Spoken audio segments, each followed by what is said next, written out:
আসসালামু আলাইকুম। ঈদের দ্বিতীয় দিন ঈদ পূর্ণমিলনী অনুষ্ঠানে মাগরিবের পরে তো আমরা প্রত্যেকবার ঈদ পূর্ণমিলনী অনুষ্ঠানটা করা হয় হোটেলের মাধ্যমে। তবে এবার একটু চিন্তাধারা করা হলো ভিন্ন সিস্টেমে করা হবে।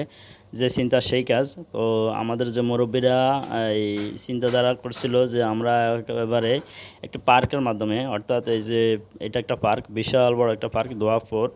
তো আমরা ওইখানে গিয়েছিলাম ঈদ পূর্ণমিলনী অনুষ্ঠানটা পালন করার জন্য। আমাদের মুরব্বিরা ওইখান থেকে পারমিট নিয়েছিল, মানে মৌখিকভাবে পারমিশন নিয়েছিল যে এখানে করা যাবে, সমস্যা নাই।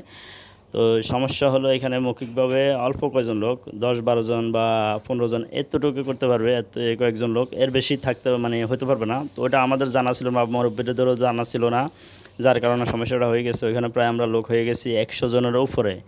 যার কারণে সিকিউরিটি আমাদেরকে বলতেছিল না, এখানে আপনারা এতজন লোক একসাথে হতে পারবেন না, বা একটা যে কোনো কিছুতে ঈদ পূর্ণমিলনী অনুষ্ঠান হোক আর যেটাই হোক করতে পারবেন না, কারণ এটা লিখিত পারমিট লাগবে। কারণ সিকিউরিটিদের আবার একটা এই সমস্যা হতে পারে বা তারা কমপ্লেনের মুখোমুখি হতে পারে। এই জন্য তারা আমাদেরকে বললো যে না, আপনারা লিখিতভাবে আনেন। তো আমরা লিখিতভাবে আমাদের মুরব্বীরা চেষ্টা করছে, যাই হোক হয় নাই। তো ওইখানে না হওয়ার কারণে আমরা চলে আসছি মমতাজা, একটা পার্ক আছে বিশাল বড় মমতাজা পার্কে। তো মমতাজা পার্কে আসার পরে আমাদের আলহামদুলিল্লাহ আমাদের ঈদ পূর্ণমিলনী অনুষ্ঠানটা হয়েছে। হয়তো একটু লেট হয়েছে বা কিছু লোক এদিক সেদিকে চলে গেছে আর কি। কারণটা হলো মানুষ যা এক জায়গায় গেলে পরে ওই জায়গাতে অন্য জায়গায় আবার আসলে একটু দ্বিধাদ্বন্দ্বিতে পড়ে যাওয়া, একটু মন মানসিকতা খারাপ হয়ে যায়। যাই হোক আলহামদুলিল্লাহ